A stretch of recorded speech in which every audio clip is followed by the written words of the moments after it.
అందరికీ నమస్తే అండి. Welcome to AVR Telugu vlogs. ఈ దేవీ నవరాత్రులు 9 రోజులు అమ్మవారిని శ్రద్ధగా పూజించుకున్న వాళ్ళు ఉద్వాసన ఎప్పుడు చెప్పాలి అంటే పీఠం ఎప్పుడు కదపాలి, ఏదైనా ఆటంకం వల్ల 9 రోజులు పూజ చేసుకోలేని వాళ్ళు కూడా మీరు 3 days చేసినా 5 days చేసినా ఎన్ని రోజులు చేసినా సరే ఈ చివరి రోజు అంటే దశమి రోజే పీఠాన్ని కదపాలి. ఈ 2025 అక్టోబర్ 2వ తారీఖు మనకి దశమి గడియలు ఉన్నాయండి. ఆ రోజే మనం విజయదశమి పండుగ జరుపుకోవాలి. బుధవారం మధ్యాహ్నం 2 గంటల నుంచి గురువారం మధ్యాహ్నం దాదాపు 3 గంటల వరకు కూడా మనకి దశమి గడియలు ఉన్నాయి. కానీ మనం గురువారమే విజయదశమి జరుపుకోవాలి. ఎందుకంటే మనం దశమి గడియలు మాత్రమే కాదండి, శ్రవణ నక్షత్రం కూడా చూసుకొని విజయదశమి పండుగ చేసుకోవాలి. శ్రవణ నక్షత్రం గురువారం మాత్రమే ఉంది. గురువారం ఉదయం మామూలుగానే మీరు పూజ చేసుకొని అమ్మవారికి చీరని కానీ జాకెట్ ముక్కని కానీ వస్త్రాన్ని తాంబూలంగా సమర్పించి అప్పుడు పీఠం కదుపుకోవాలి. ఉదయం 7:30 నుంచి 10 గంటల లోపు దశమి గడియలు చాలా బాగున్నాయండి. ఆ టైంలో పూజ కంప్లీట్ అయిన వాళ్ళు ఆ లోపే పీఠాన్ని కదుపుకోవచ్చు. అప్పుడు పూజ చేసుకోలేని వాళ్ళు మధ్యాహ్నం 12 నుంచి 1:30 వరకు కూడా బాగుందండి దశమి గడియలు. ఆ సమయంలో కూడా పీఠాన్ని కదుపుకోవచ్చు. మధ్యాహ్నం తర్వాత సమయంలో పీఠం కదపకూడదండి. 1 గంట 1:30 లోపు పూజ పూర్తయితే పీఠాన్ని కదపచ్చు. ఆ తర్వాత మళ్ళీ సాయంత్రం కదుపుకోవచ్చు. సాయంత్రం మీరు 6 గంటల లోపే అంటే 5:30 లోపే పీఠాన్ని కదిపేసుకొని ఉద్వాసన చెప్పుకోవచ్చు.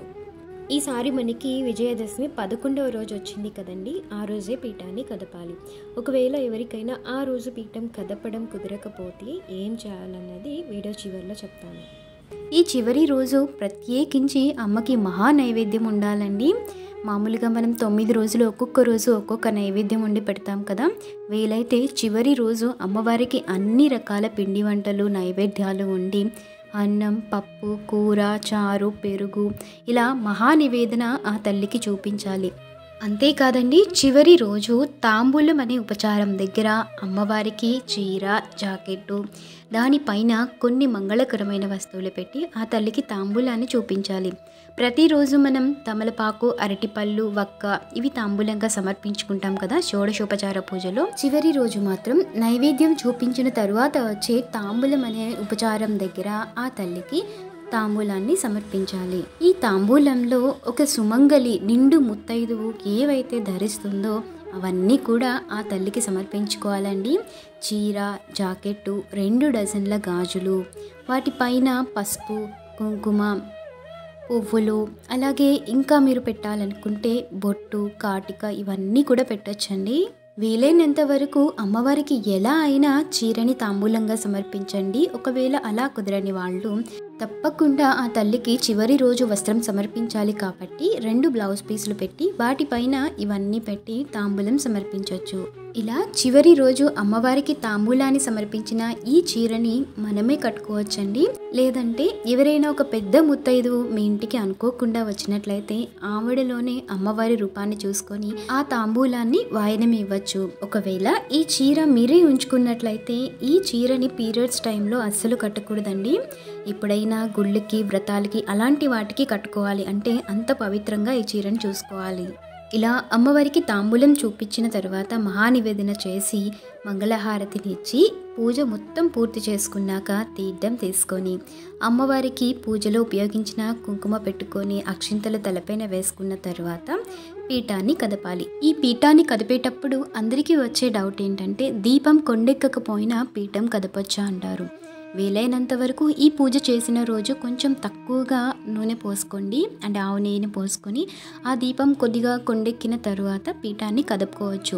ఒకవేళ అఖండ జ్యోతి పెట్టుకున్న వాళ్ళు ఆ జ్యోతి వెలుగుతూ ఉన్నా సరే పీఠాన్ని కదుపుకోవచ్చండి. 1 day ముందే అందులో నూనె వడ్డించడం ఆపేసుకోవాలి.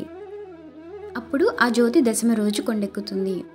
ఇలా పూజ అంతా అయిన తర్వాత మీరు ప్రాణప్రతిష్ఠ చేసుకున్న ఫోటోకో, విగ్రహానికో, కలశానికో దేనికైతే మీరు ప్రాణప్రతిష్ఠ చేసుకుని పూజ చేశారో ఆ విగ్రహాన్నో ఫోటోను 2 చేతులతో తాకి ఇప్పుడు మీకు వీడియోలో చూపిస్తున్న ఉద్వాసన మంత్రం చదువుతూ ఉద్వాసన చెప్పాలి. సహస్ర పరమాదేవి శతమూల శతాంకుర सर्वागम हरतु मे पापम दूर्वा दुस्वप्न नासिनी जयदेवी नमस्तुभ्यं जय भक्त वरप्रदे जय शंकर वामांगी मंगले सर्वमंगले।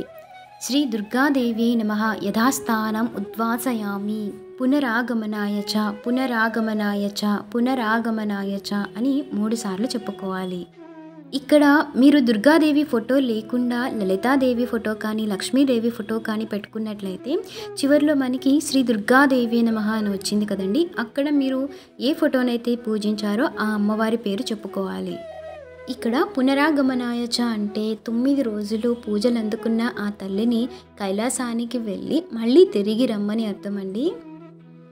ఇలా పూజలో ఉపయోగించిన వినాయకుడి విగ్రహం, గౌరీదేవి, అలాగే పరమేశ్వరుని ఫోటో కానీ విగ్రహం కానీ పీఠం వీటన్నిటినీ కూడా కదుపుకోవాలి. ఇలా కదిపేటప్పుడు మీకు వీలైతే పెరుగన్నాన్ని అమ్మవారికి నైవేద్యంగా సమర్పించి పీఠాన్ని కదిపితే చాలా మంచిదండి. చల్లగా దీవించి వెళ్ళిరా తల్లి అని మనస్ఫూర్తిగా ఆ తల్లికి నమస్కరించుకొని పీఠాన్ని కదపచ్చు. ఇక్కడ మీరు చివరి రోజు అంటే దశమి రోజు మంగళవారం శుక్రవారం వచ్చినట్లయితే ఆ రోజు పీఠాన్ని కదపకూడదండి. నెక్స్ట్ డే మార్నింగ్ కదుపుకోవాలి. పీఠాన్ని కదిపిన తర్వాత పూజలో ఉపయోగించిన పువ్వులు అలాగే గౌరీదేవిని వీటన్నిటినీ కూడా దగ్గరలో ఉన్న నదిలో నిమజ్జనం చేసేయాలండి. లేదంటే పచ్చని చెట్ల దగ్గర వేసేయాలి. ఇలా పూజ చేసినవి ఎక్కడ పడితే అక్కడ వేయకూడదండి. ఎవ్వరూ తొక్కని పచ్చని చెట్ల దగ్గర వేసుకోవచ్చు కానీ తొక్కే చోట వేయకూడదు. ఈ దశమి రోజు ఇంకొక ముఖ్యమైన పని జమ్మి చెట్టు పూజ. సెమీ వృక్షం అంటారు కదండి. ఈ జమ్మి చెట్టు పూజ తప్పకుండా దశమి రోజు చేసుకోవాలండి. ఈ పూజ చేయడం వలన విజయం సిద్ధిస్తుంది అంటారు. మీకు దగ్గరలో ఎక్కడైనా జమ్మి చెట్టు వృక్షం ఉన్నట్లయితే ఆ చెట్టు దగ్గరికే వెళ్ళి పూజ చేసుకోవచ్చు. ఒకవేళ అలా లేకపోతే చిన్న జమ్మి చెట్టు కొమ్మని ఇంటికి తెచ్చుకొని తులసి మొక్కలో పాతి ఆ జమ్మి చెట్టుకి పూజను చేసుకోవాలి. ఈ విజయదశమి రోజు ఈ సెమీ వృక్షం చాలా యాక్టివేట్ అవుతుందంటండి. సో అందుకని ఎక్కువగా పురాతన కాలం నుంచి కూడా దశమి రోజు జమ్మి చెట్టు వృక్షాన్ని పూజించాలి అని చెప్తారు. ఇక్కడ అందరికీ వచ్చే ఇంకొక డౌట్ ఏంటంటే మనం 9 రోజులు కుంకుమార్చన చేసుకుంటాం కదా, ఆ కుంకుమని ఈ విధంగా పీఠం కదిపిన తర్వాత మనం తీసుకోవాలండి. ఇందులో కొద్దిగా కుంకుమ బొట్టు మనం ప్రతిరోజు పెట్టుకోవడానికి తీసుకోవచ్చండి. అలాగే కొంతమంది ముత్తైదులకి కూడా ఈ కుంకుమ ఇవ్వచ్చు. మనం ఇంట్లో కుంకుమార్చన చేసుకున్నా సరే ముత్తైదులకి పంచితే చాలా మంచిదండి. ఎవరైనా ముత్తైదులకి ఇచ్చేటప్పుడు ఈ కుంకుమని బొట్టు పెట్టుకోవడానికి మాత్రమే వాడండి, ముగ్గులో ఉపయోగించొద్దని చెప్పి ఇవ్వండి. ఎందుకంటే ఈ 9 రోజులు అమ్మవారి నామాలతో చేసుకున్న కుంకుమార్చన కదా, ఈ కుంకుమకి శక్తి ఉంటుందండి. సో అందుకని కాళ్ళ దగ్గర ఎక్కడ పడితే అక్కడ ఉపయోగించకూడదు. ఇంకొక విషయం, చాలామంది నన్ను కామెంట్స్లో అడుగుతున్న డౌట్ అండి ఇది. ఒక 8 డేస్ కానీ 9 డేస్ కానీ అలా ఇంట్లో నవరాత్రి పూజ చేసుకొని 10వ రోజు పుట్టింటికి వెళ్ళాలి, అమ్మ వాళ్ళ ఇంటికి వెళ్ళాలి, పీఠాన్ని కదిపేయొచ్చా అని చాలామంది అడుగుతున్నారండి. 9 రోజులు శ్రద్ధగా ఆ తల్లిని పూజించుకొని ఎక్కడికో వెళ్ళాలని 10వ రోజు పూజ చేసుకోకుండా వెళ్ళిపోవడం అనేది కరెక్ట్ కాదండి. నవమి పూజ చేసిన వాళ్ళు దశమి పూజ తప్పకుండా చేయాలి. మీరు అలా వెళ్ళవలసి వస్తే పీఠాన్ని ఎప్పుడు పడితే అప్పుడు కదిపేయకండి. కావాలంటే ఒక రోజు పోస్ట్పోన్ చేసుకొని 10 రోజులు ఆ తల్లికి శ్రద్ధగా పూజ చేసుకొని పీఠాన్ని కదిపి ఉద్వాసన చెప్పుకున్న తర్వాతే ఎక్కడికైనా వెళ్ళండి. నవమి రోజు పీఠాన్ని కదపకూడదండి, దశమి రోజు మాత్రమే కదపాలి. ఒకవేళ మీరు వెళ్ళాలి అనుకుంటే దశమి రోజు ఉదయమే పూజ పూర్తి చేసుకొని పీఠాన్ని కదిపి అప్పుడు వెళ్ళొచ్చు. అలాగే నవమి దశమి ఈ చివరి రోజుల్లో పీరియడ్స్ ఆటంకం వస్తే పీఠం ఎలా కదపాలి అని కూడా అడుగుతున్నారు. మీరు అన్ని రోజులు పూజ చేసుకొని చివరి పీఠం కదిపే రోజుల్లో మీకు పీరియడ్స్ వస్తే ఇంట్లో మీ భర్త చేత కానీ లేదా పెద్దవాళ్ళు ఎవరైనా ఉన్నట్లయితే ఎవరి చేతైనా సరే పీఠాన్ని కదిపించవచ్చండి. ఇలా ఉద్వాసన చెప్పించి పీఠం కదపొచ్చు. పీఠం కదపకుండా అలా వదిలేయకూడదండి. ఒకవేళ ఇంట్లో ఎవ్వరూ లేరు అనుకుంటే ఇంటి పక్కన వాళ్ళు ఎవరైనా పిలిపించి వాళ్ళు నీట్గా ఉన్నప్పుడు స్నానం చేసి శుచిగా ఉన్నప్పుడు వారి చేతైన పీఠాన్ని కదిపించవచ్చు. ఇంకా అమ్మవారికి నిమ్మకాయల దండ వేసుకున్నట్లయితే దశమి రోజు పీఠం కదిపిన తర్వాత ఆ నిమ్మకాయ దండని ఏం చేయాలి, మన ఇంటి సింహద్వారం ఉంటుంది కదండి, ఆ గుమ్మానికి ఈ నిమ్మకాయ దండని వేసుకోవచ్చు. అలా కుదరకపోతే నదిలో నిమజ్జనం చేసేసుకోవచ్చు. ఒకవేళ కలశం పెట్టుకొని పూజించుకున్న వాళ్ళు కలశం మీద పెట్టిన బ్లౌజ్ పీస్ని మీరే కుట్టించుకోవాలండి. అది ఎవరికి ఇవ్వకూడదు. కలశం పైన పెట్టిన కొబ్బరికాయని ఇంట్లో అందరూ ప్రసాదంగా తీసుకోవచ్చండి. ఇంటి చుట్టుపక్కల వాళ్ళకి కూడా పంచవచ్చు. ఒకవేళ అలా కుదిరినప్పుడు నదిలో నిమజ్జనం చేసేయాలి. అలాగే కలశంలో ఉన్న నీటిని ఇంటి నలుమూలలా కూడా చల్లుకొని వాటిని కూడా నదిలో కలిపేయాలి. లేదా ఎవ్వరూ తొక్కని చోట పచ్చని చెట్టుకు పోయొచ్చు.